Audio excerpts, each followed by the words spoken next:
Hello again, folks. Part 2 of trying to solve why my car is running slightly on the rich side of things according to the fuel trims.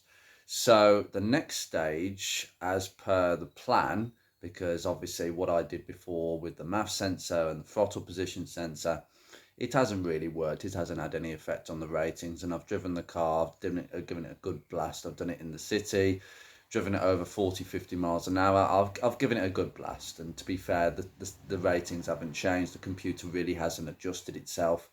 So clearly everything was absolutely normal with the old ones. So what I'm going to do now is put this on. Fuel pressure regulator sits at the end of the fuel rail. Now, outside today, it's rainy, it's windy, it's really not great weather for filming and talking. So I will try and cut it as short as I can and to make it as simple as possible. The first thing we are going to do is depressurize the fuel system. It's a very easy thing to do. You take the fuel pump fuse out, start the car, and it will die after 5 seconds. And then you're ready to go. Just get some rags because you're going to have to take the fuel pipe off this and pull this out of the rail. This one, by the way, doesn't have the green seal. I'm going to have to swap that over. The advice I would give is to put some silicone on the actual silicone spray on the actual seal so it pops in really nice. Otherwise it can get tight and you don't want to nick the seal. But it's very self-explanatory, and here we go.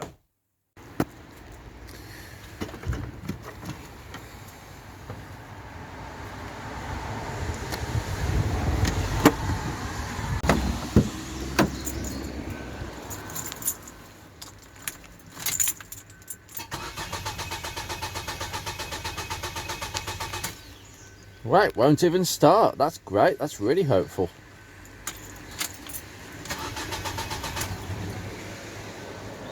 Nope.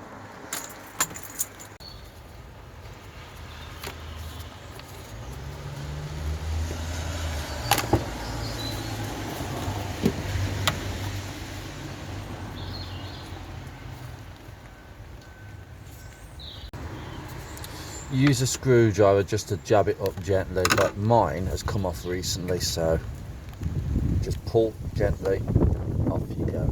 Okay, move the vacuum hoses out the way.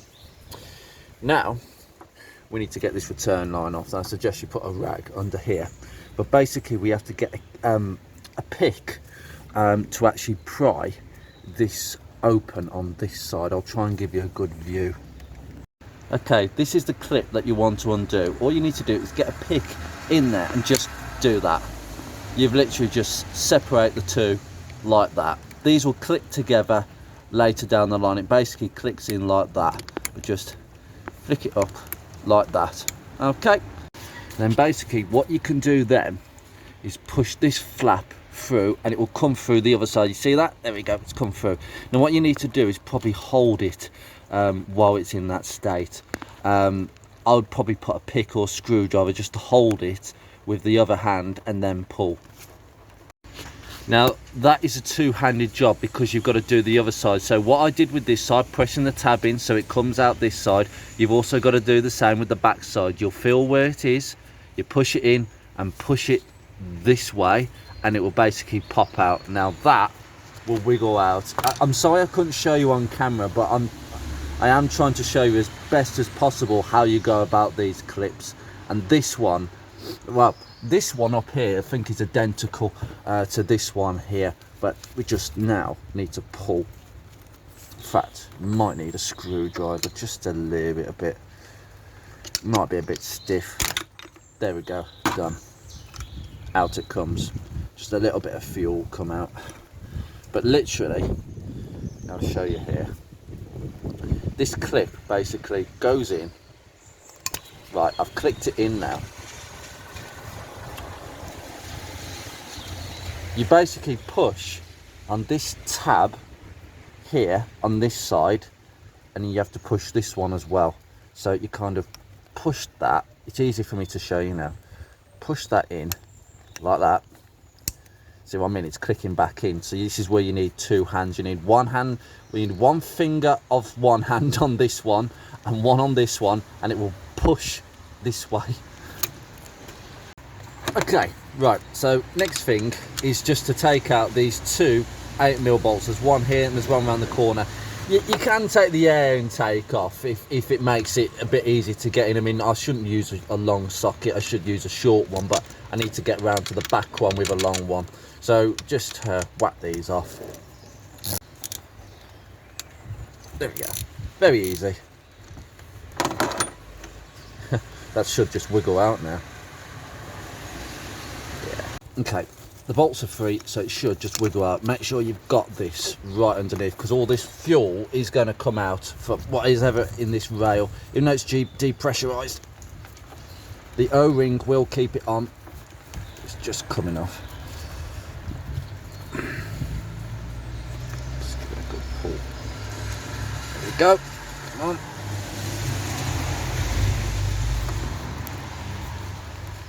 Oh god, this one's giving me a fight today. Come on, there we go. Done. Smell the fuel. Nothing like a good smell of petrol on a Saturday morning. Oh. Right, so see the amount of fuel that's come out. Right. Now, what we've got to do is swap the O-ring over. It's just that green O-ring. Just get a pick gently and then just pry it onto the other one. Just mop this up a little bit. We'll clean all this up before. There wasn't a lot of fuel, but there was some fuel. Just gently pry this thing. Come on, go. Lovely. Okay. To be fair, that's quite nicely lubricated with petrol, so it should seal quite nicely. Right, that's gone on nicely. I did give this a bit of a clean. It was a bit dirty around here. They do get a bit dirty at the top. Anyway, that is ready to go in. Yeah, it's actually okay, to be honest with you. I feel that's not going to pinch quite. Yeah, that's all right. Right, it's a bit of a clean off. Let's put it back on. Now, popping it back on is the reversal. Remember, the top bit is this one, and the bottom bit is what the fuel goes on. And it's gone in. That's gone in. Sometimes you need to give it a good twist so it sits flush, so just keep twisting it until it's as flush as what it is, and that is now, yeah, that's now flush like that. So now you can just put the bolts back in. What I would do is put this bolt in first so that it makes it easier to line up the back one.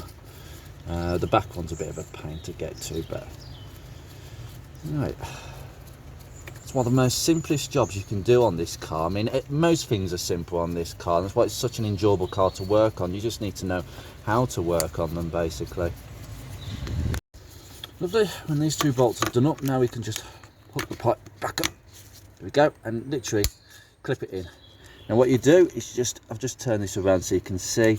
Now this bit basically folds up. There we go, it's just clipped in. I've just done it on camera. You just put your thumb round and it will clip back into the other one. They actually fold together. They actually come together. It's like one that underlaps over the other one. You just saw that hopefully on camera. That's all nice and tight. Now we just hook the back in and then put the breather, because this was kind of in the way. Just hook that through there. Just come on, there we go. Lovely, job done. Right, okay, well, we pop the fuse back in, check for leaks, just take this out of the way, and ready to go. Pop it back into this one. So basically 1, 2, 3, that's the third one in. Done. Right, suppose we go start the car up.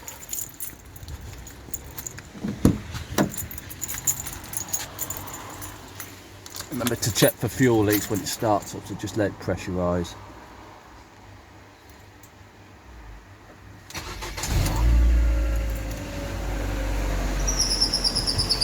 Oh, not again, not again. Do not start squealing. Shut up. Just check for leaks. No. No, none around there. No. We're good. Shut it off now. I think that squealing was more about water. It's been raining all night, and when there's moisture in the air, you get the odd squeal from any belt, to be honest with you. That's good. Just goes to show how simple these things are on these cars. I mean, that is a simple job. Anybody could do that. You just gotta be very careful of the clip, because I know what clips are like. They get a bit fragile, you know, they're plastic clips. It is to be expected. And I apologise for any rain on my lens today. Thank you very much. So basically, I'm going to run the car now. I'm not going to bother putting the scanner. I'm not going to bother doing that on camera.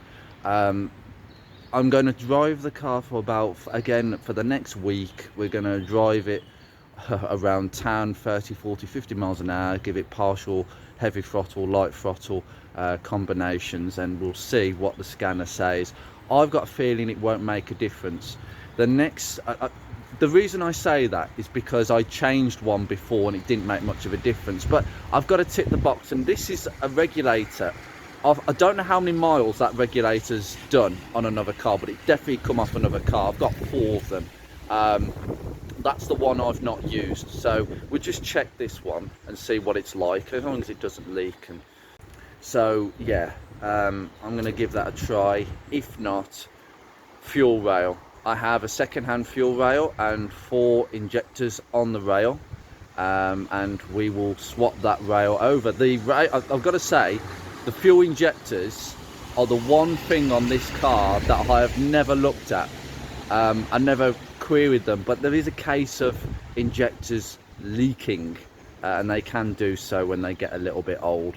I mean, if you've seen how tiny the holes are, I mean, they can't. If you've got an injector, you've got basically a little valve which is solenoid controlled, but that valve can possibly leak into the cylinders just fractionally, and that might be my problem. It's the one thing I haven't looked at, so that'll be a nice video to show, but we'll just see how this gets on. Anyway, take care guys, I will see you very soon. Like and subscribe, and please share this channel as much as possible. Goodbye.